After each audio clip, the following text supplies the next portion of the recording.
En esta parte veremos un ejemplo de evaluación cualitativa de riesgo.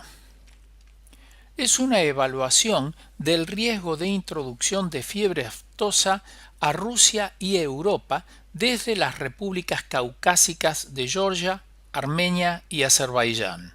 Se trata de un trabajo publicado en la revista científica y técnica de la OIE en el año 2001.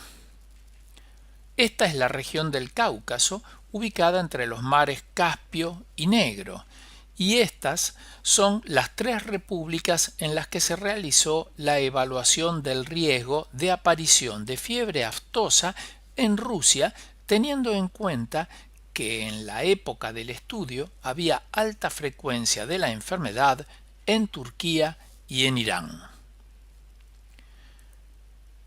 Para estimar el riesgo, los autores evaluaron la probabilidad de entrada del virus a Rusia y la probabilidad de que se ponga en contacto con animales susceptibles y produzca un brote de la enfermedad. En este caso, no incluyeron a las consecuencias porque asumieron que solo un caso de aftosa en Rusia era lo suficientemente grave como para tener que analizarlo en más profundidad. Para la primera parte consideraron tres parámetros: el número de casos de la enfermedad notificado por cada país, lo que refleja el grado de circulación viral, el volumen de comercio de animales y productos animales entre los tres países y Rusia, y la supervivencia del virus en el medio ambiente. Para la exposición utilizaron cuatro parámetros: la transmisión a los animales susceptibles, la propagación dentro del país, o sea, de Rusia, la supervivencia del virus en Rusia y el rol de los animales silvestres. Estos parámetros se definen en función de varios aspectos. Los más relevantes son la naturaleza de la enfermedad de que se trate y la factibilidad de acceder a los datos. Este último aspecto es, en general, una de las partes más difíciles de cualquier análisis de riesgo, y este es buen momento para remarcarlo. Los datos no son casi nunca abundantes, confiables y de fácil acceso. Más bien es todo lo contrario. La creencia general es que el análisis de riesgo es complicado por la estadística, las probabilidades y los cálculos que hay que hacer. En realidad, todo eso es la parte fácil. La obtención de los datos es en general la que más tiempo y esfuerzo requiere. Aquí vemos, a modo de ejemplo, algunos de los datos que los autores utilizaron para estimar los niveles de probabilidad de los parámetros que se definieron. Está el número de focos, la cantidad de animales susceptibles, la cantidad de animales en la frontera con Rusia y muchos otros. Las fuentes para la obtención de los datos pueden ser variables, desde el propio país hasta organizaciones internacionales tipo OIE, FAO y otras.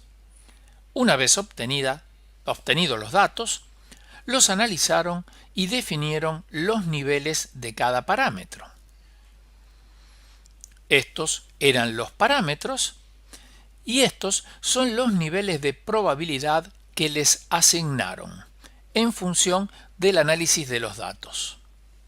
Después, y siguiendo el método de combinación de probabilidades que vimos anteriormente, combinaron las dos primeras probabilidades, alta y baja, que da moderada, y luego incluyeron a la tercera probabilidad, moderada con alta, que da alta. Conclusión: el riesgo de difusión es alto. Hicieron lo mismo para la exposición y les dio un riesgo bajo. Finalmente, combinaron ambos riesgos y concluyeron que el riesgo de introducción de fiebre aftosa a Rusia desde el Cáucaso era moderado. Ahora les pido por favor que se concentren en este esquema por un momento. Hay algunas cosas que comentar acerca del procedimiento seguido, que son dificultades que presenta la evaluación cualitativa. Una de ellas tiene que ver con el orden en que se combinan las probabilidades. El resultado depende de dicho orden. El efecto del parámetro ubicado en el último lugar es mayor que el de los anteriores. O sea que cambiando el orden de los parámetros se modifica el resultado. Otro punto tiene que ver con la elección de los parámetros. En este esquema, uno se podría preguntar para qué incluir a los animales silvestres si se considera que su rol es insignificante. El último comentario es el siguiente.